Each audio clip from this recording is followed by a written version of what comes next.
Hello and welcome to the 1017 Initiative. I'm Matthew Meng.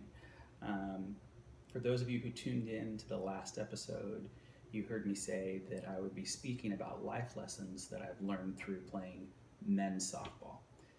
Yes, I did say men's softball.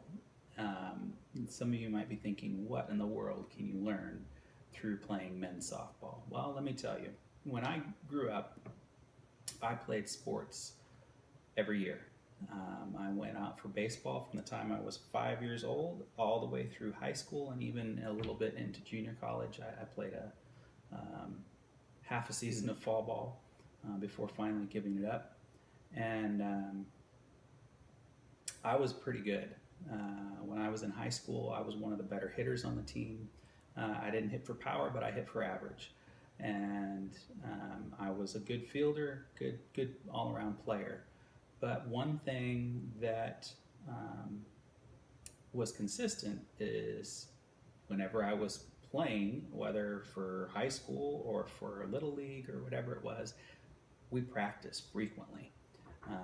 I can remember having, 2-hour practices, sometimes 3-hour practices, depending on the coach. But it was regular. It was throughout the week. It was all the time. And even when I wasn't in practice, I was practicing.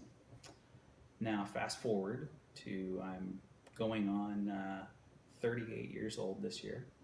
I'm far removed from my playing days, and I got the chance to play softball over the winter season and now into the summer season with our church's softball league. And I will be honest, I have not played very well, at least not according to my own standards. And I don't know if you've ever played before or had this experience, but when I get up, my mind knows what to do, but my body is not able to do it. I'm able to see the ball, I'm able to swing, I know what I'm supposed to be doing, and yet I can't quite get myself to do it. And one thing that's really stuck out to me is the fact that because we're all older, we have families, a lot of the guys work and work long hours, we don't get to practice. So really the only time that we're playing each week is during the game. And for me, that means at most I get 8 to 10 swings of the bat. And my timing has been off. And the truth is, I know that that's really all it is that my timing's off. There's little things that I need to tweak in my swing. But if you've ever played and you know that feeling of making good, solid contact with the ball, I've had it twice in the entire season. And the whole time the Lord's been speaking to me about this fact that I haven't been practicing. And He's obviously wanting to take it a lot further than just a softball game. So I want to read something for you, and then I'll try and apply it a bit. So in Matthew chapter 7, starting in verse 24, I'm using the NIV version here. So it says, "Therefore, everyone who hears these words of mine and puts them into practice is like a wise man who built his house on the rock. The rain came down, the streams rose, and the winds blew and beat against that house, yet it did not fall, because it had its foundation on the rock. But everyone who hears these words of mine and does not put them into practice is like a foolish man who built his house on the sand. The rain came down, the streams rose, the winds blew, and beat against that house, and it fell with a great crash." Now, I read the NIV specifically because it says the man who puts them into practice, or the one who puts them into practice. And according to the Oxford Dictionary, to practice as a verb means to perform an activity or an exercise, a skill, repeatedly or regularly in order to acquire, improve, or maintain proficiency in it. Now, first of all, what you need to know about this passage that I just read, Jesus says this at the end of the Beatitudes, at the end of the Sermon on the Mount. He's just given all these different instructions about how you should live, about not worrying, about don't judge, about knocking and asking and seeking, about the narrow way. And then he ends it up, and he says just before this, he says that not everyone who says to me, Lord, Lord, will enter the kingdom of heaven.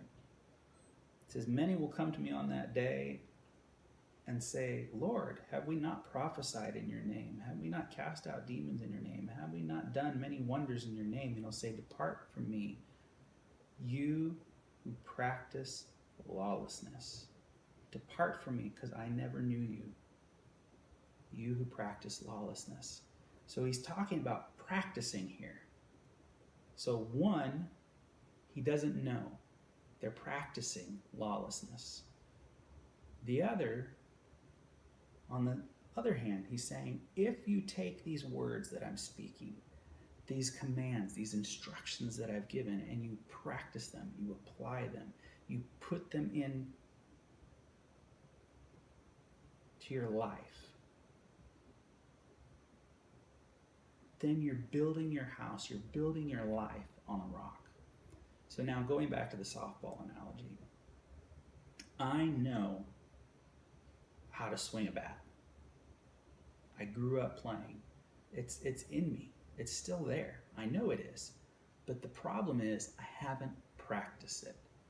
So no matter how many times I go out for the game, until I practice, until I put the time in to continually work, perform that activity, that swing over and over and over until I get the timing back, it's not going to change. It's going to be the same results week in and week out. I might have one game where I have a couple of hits, but the reality is it's not going to change until I practice it.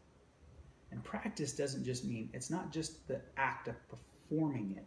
It's I'm doing it again and again and again regularly. And what is the goal? The goal isn't, okay, I've done this. The goal is I'm looking to acquire proficiency in this skill. So when Jesus says, don't worry, it's not about, okay, I didn't worry this time. When Jesus says, knock and keep on knocking, it's not, okay, well, God, I prayed, I knocked, I asked.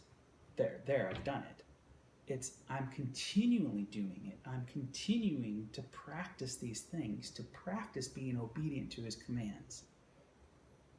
Not for the sake of just saying, well, I've done it, but to do it again and again and again until it becomes ingrained in me, until it becomes a part of me, until I live and breathe the things that he said. So when you're thinking about your own life, when you're thinking about your own walk with the Lord, so many times we have our checklist of things that we need to do.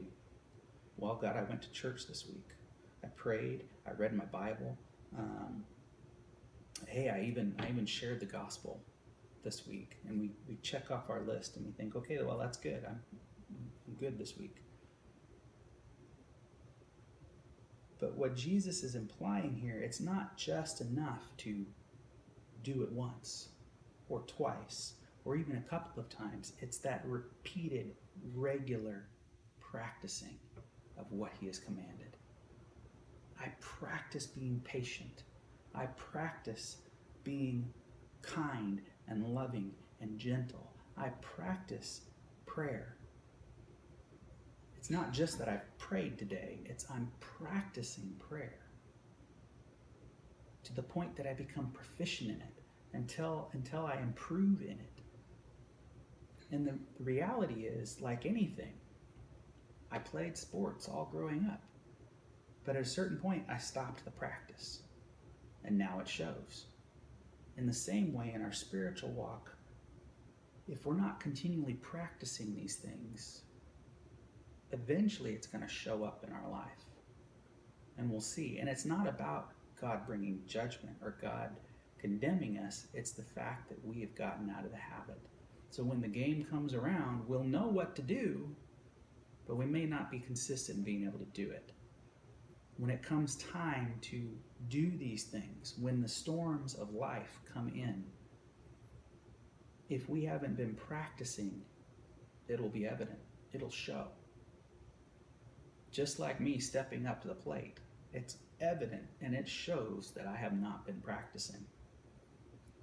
So I want to encourage you this week to begin practicing. And it's not everything. When you go to a baseball practice, you don't practice every single skill.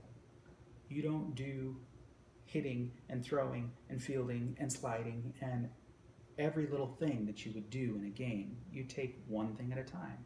Sometimes the entire practice is just working on your hitting. Sometimes the entire practice is just working on fielding. Sometimes it's just working on your conditioning. In the same way, don't try to overwhelm yourself by picking everything you could possibly work on, every command that you can remember or think of that Jesus gave. What's that one area that he's trying to highlight? What's that one thing that he's saying, all right, I want you to put this into practice this week. Hear my words and practice it.